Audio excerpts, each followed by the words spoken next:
lane as flexible as possible, just to see whether GMX commits to a full team fight composition or something a little bit more scattered. That is fair. Let's see how GMX will respond. The Lapu comes out for the EXP lane. Should be able to do okay against CC. Awaken, Dreadworm. Next lock in Moskov. That's fair. Pretty even matchup.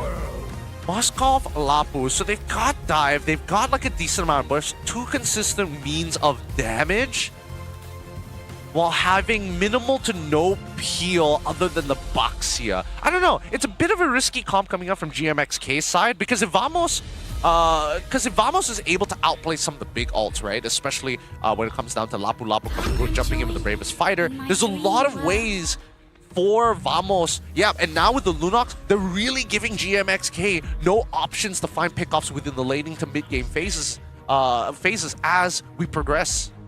Yeah, GMX definitely have a more standard lineup this time, and their team fighting is solid, but they're going to need to wait until the second or third item power spike before they can really start taking 5v5s. Whereas Vamos will have a much earlier access to their burst while still having strong late game scaling. Okay. Late game scaling seems to be on locked here. Both sides looking for a win. Currently, Vamos 1-0. Most importantly, they're looking for that 2-0 to get an extra point in the league standings. Oh boy. Clockhood with another Lunox. Let's see. Last game, we didn't see him scale to his maximum potential. Got very, very close to it. But now with the Kalia on his side, things should be much easier in controlling the mid lane, assuming nobody gets hooked.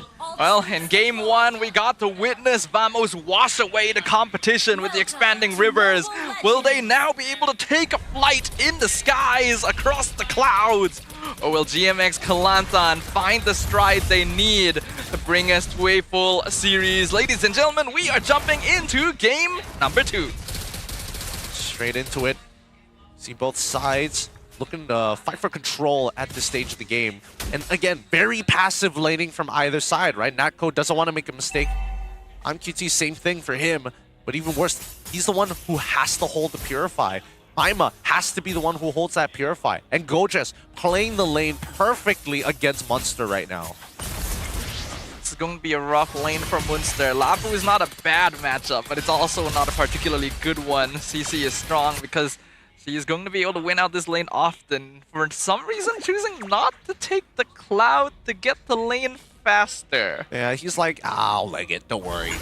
I'll it's just leg day. Yeah, it's leg day. There might be another scenario that I need to respond to. Good flicker coming out from Natco's side. Great movement there. The second instance of really quick reaction from Natco here, showing us that he does have something to prove coming to Malaysia and joining Vamos. With an early gank thwarted, that's exactly what Vamos wants. Now they're going to continue pushing up, right? The mid lane highly contested, and now the jungler is getting involved pretty often with this mid trio rotation because of how influential it is. Gojas does miss his level 4. He will hit it just a bit. Iron hooks do not connect. And GMX, where do they position themselves, right? I think that Vamos is doing a better job at identifying bushes that could eventually hurt them in the long run. And I think Badins, he's got to take a more aggressive angles. He's got to take control over Pixel Brush. He might want to open up the top side later down the line. Traction Pulse going to be dodged by Zorn. The 3-man knockup with Tidal Strike instantly zoning out GMXK. They are scattering the fight. Jaja secures the turtle away. Tsunami Slam finds one, but Zorn's going to be picked off in exchange. Brilliant's also going to be used defensively. Jaja looking for the catch. Misses Clockhood. Does eventually collide. That's a double kill for Munster. Chibi picks off Jaja in exchange. They trade 1-for-1 so far. They still don't get much off of it, right? 300 gold, but no gigantic conversion from Vamos' side. This is the resistance I want to see from GameXK. Wait. He's going to fly right. Is he going to be able to steal this away? He might have to use Retribution. Doesn't bother. Lets the small camp go. The buff is more important. I think he was actually 1 second off the Retribution. That might have been it. GP does eventually use it here to get another camp away. Under different circumstances, we can see how the Cloud would have made the difference between securing that camp or not, but TV showing his experience in the jungle. Really taking his time with this one. I think both teams Oh, wait, hold on. Tsunami Slam, they grab onto the Franco. Clawkun gets collided on by Jaja in the backline. Tortoise's Presence also comes out. Vamos not going to choose to pursue this. Oh, they back away. And now where's the conversion? They want to get mid. It's going to get shoved out, but it's just no, they don't find it at all. No way to punish their opponents. Both sides playing hyper defensively. And it feels like GX... Wait, hold on. They do get the bravest fighter coming out from Munster's side, but he's just gonna freeze the Wayne. Really good call coming in from Gojas. Wow, how did he bait him out to make it look like an all-in? Munster kind of jumped the gun there. A little bit. You can see the nerves really getting to him after he wasn't able to get the setups he wanted in the previous game. GMX looking for lane priority wherever they can. Now pulling people over the top side to take control as the turtle's coming up in 5 seconds. Oh. You see an SOD eventually get thrown down at some point. This fight could be a make it or break it for GMXK. Vamos, as they take their time here, they're just waiting for a mistake, and this might be it. Zorn goes for a very aggressive play, gets caught in the Dragon Pulse into the bloody hunt, and that is Zorn down. Landshaker finds Chibi, forces him to dash backwards, and the Spear of Destruction not going to be taken here. MQT knows his team has control. He's going to go for tower down bottom, actually takes most of the gold shield. Now Turtle dropping to 30%. One immobilize comes out on Gojas, but Jaja going to be taken out. Too much damage eaten. Chibi gets the Turtle for free. 1-0. But Turtle falls into the hands of Vamos. Trying to look to even out the score. Chibi's current level 7, about to go 8. Oh, it actually hits 8. Well, Jaja currently at 7. Yeah, Jaja just seems to be on the back foot all the time, man. Feels like every team that he's faced so far, Jungler is kind of able to beat him in these super important retribution battles. But now with 90 seconds left on the clock, right? Where do you attack them? It feels like GMXK, they initially had the gun, but they've got no bullets inside of it. The difficult thing for Jaja is that hold on, Tsunami Slam pulls one. Forces out the Winter Crown on Martins. He flickers out to safety. Looks like he will be able to survive, but that's a lot of resources used by GMX. There is a lot of resources this entire time. Now we have Munster slowly cutting away at top tier 1. This unlocks him from the lane. He wants to be useful, and even Clawkun was making a rotation up to that top side to try and intercept him midway. It's very important for Munster to actually be unlocked from lane here, because without him, Jaja has to be the one opening up the map, and that's not really ideal for your jungler.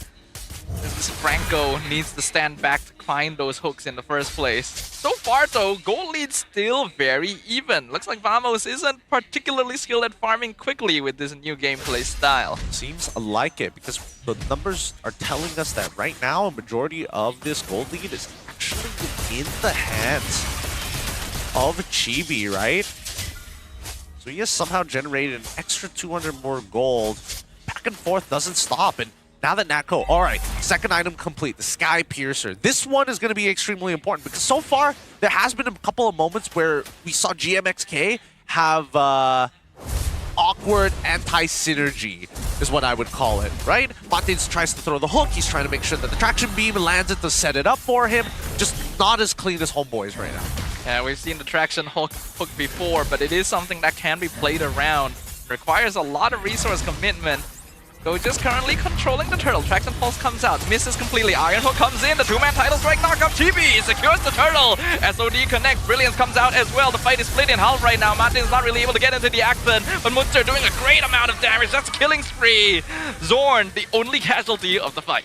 Unlucky Zorn, but could have been a lot worse, right? Falco doesn't have his flicker either, but I'm pretty sure that the Brilliance is chained up. Chibi tries to make the play.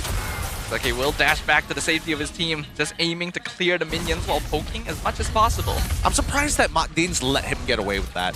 I thought maybe instantly as soon as he goes for that first dash, you go for that bloody hunt, but I think even he's aware that the rest of his team just ain't prepared if he yoinks him with the Tsunami Slam. Golden Staff, finally, there we go. Some of the big ticket items for MQT. Yes, now he's going to have a decent amount of damage, but he still needs a DHS if he wants to stand any chance.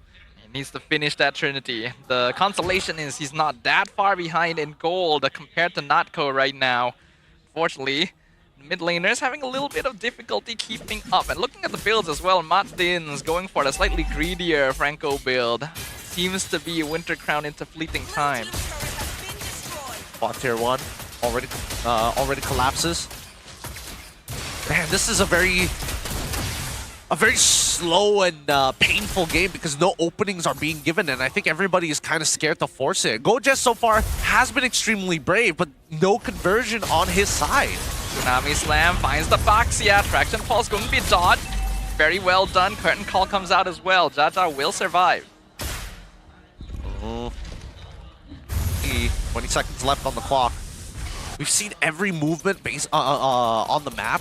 Nimbus not used just as often, but both sides just kind of giving. It's weird because it feels like they're giving mutual respect, and I think that even for Vamos, they're like, wait, our composition doesn't scale that great. Let's get Clockwood in a position where he can actually try and carry this game. It's a controlled approach because Vamos actually does still want to scale ideally. Bottom tier 1 will fall. Zorn flickers, misses. Bloody Hunt into the Winter Crown, gonna be used by Martin. By time, Jaja secures the Lord. Martin goes down, but his life was traded for a much more worthy cause. How frustrating Vamos has to be. Flickers forward, commits so many spells, doesn't get any value, and they want more! Yep, they're frustrated, alright. Tsunami Slam comes out. This time they do find Jaja. That's a Sky Piercer stack for Notco. Not gonna allow GMX to get away with that. Even QT very far forward here. Have to be careful. Gojess looking for the chase. The push will keep him away. Red team turret has been destroyed. Fleeting time purchase, Radiant Armor as well, and now the catch! Walks right into the trap. Killing spree for Notco. Alright, now we are seeing the increase in tempo from the side of Vamos, right? From that 600, now turning it back into that 800, eventually to try and turn it into 1,000. 13 to 1. 2 levels down, unfortunately. Sorry, 3 levels down on Jaja at this point. And Vamos still maintain control of their mid structure.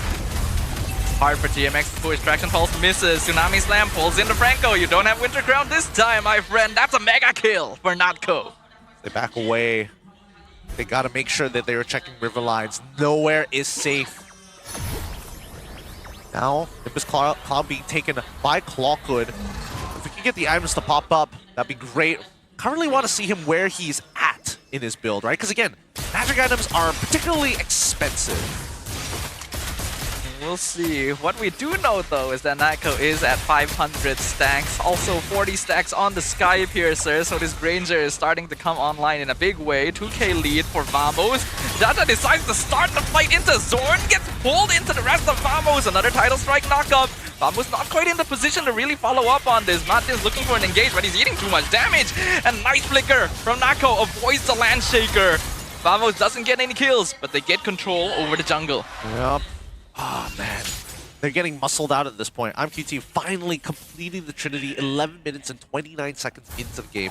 Is it late? Well, it's not the latest. Could have been a lot worse, but I'm glad he has it now. Because at this stage, he needs to start participating in fights. Somebody needs to punt Zorn away.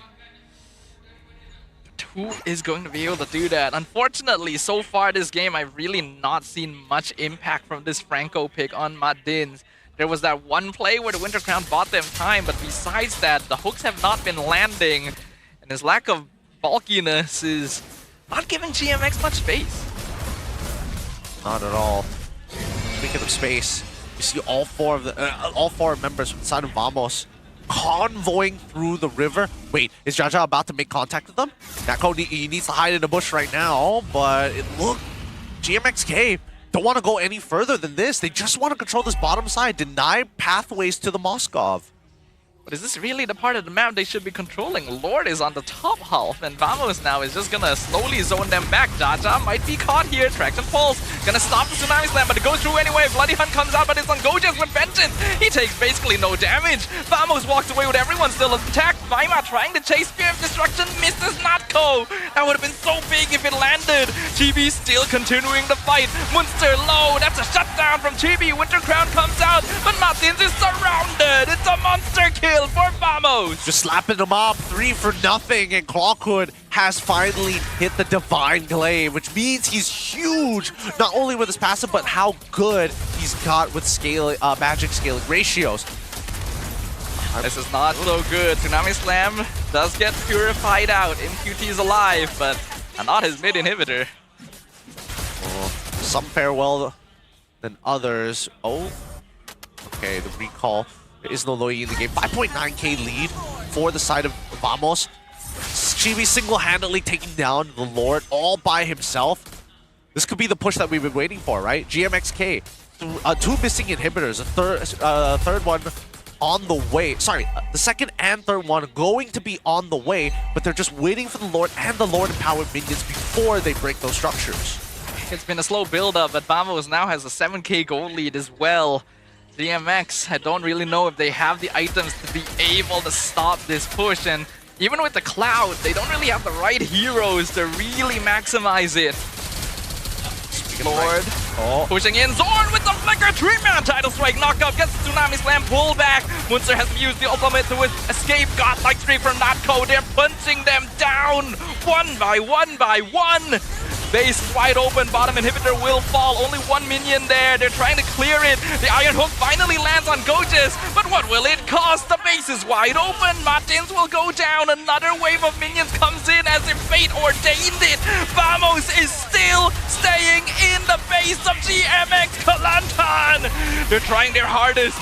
MQT still alive, trying to clear the minion wave. Has to use the Wind of Nature. It's a 1v4 situation. Spirit of Destruction comes in. He blinks the backline. It does not matter. It's a killing spree for Timmy. It's a wipeout. Vamos secures the clean sweep. What a battle of attrition here. Vamos coming out huge. 2-0 as Vamos fans cheer in rejoice. It was a slow early to mid game, but once the ball started rolling for Vamos, they never stopped rolling.